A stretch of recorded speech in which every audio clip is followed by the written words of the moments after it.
Hi mga kaisla! Welcome back to my channel and especially to Ma'am Miraluna Nerveda because this vlog for today is about our additional activity in oral communication module 3 quarter 1, which is creating a vlog about communication breakdown.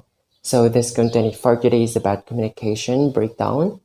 So without further ado, let's get started.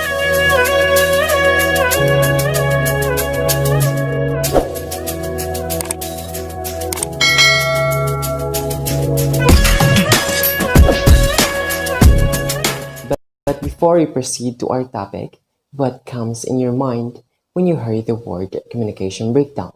So, a communication breakdown is defined as a failure to exchange information resulting in a lack of communication. What causes of communication breakdown? Why we are experiencing this kind of situation when we are communicating with someone? And that because of barriers of communication. There are four barriers to communication, which are physical, psychological, cultural, and linguistic barrier. So let's discuss first what is physical barrier.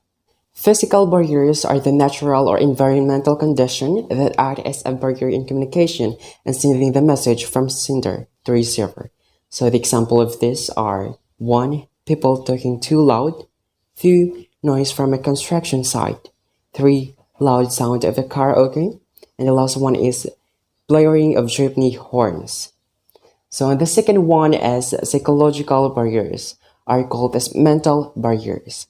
This refer to social and personal issues of a speaker towards communicating with others. Example of these are 1. Trauma. 2. Shyness, lack of confidence. 3. Depression.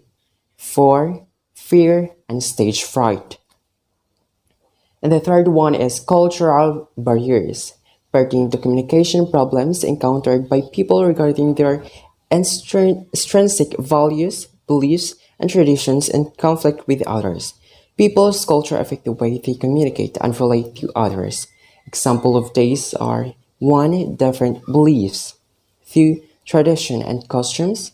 3. Manners of dressing. And the last one is speaking. And the last one is linguistic barriers, pertaining conflicts with regard to language and word meanings. Because words carry denotative and connotative meanings, they can sometimes cause confusion and misunderstanding.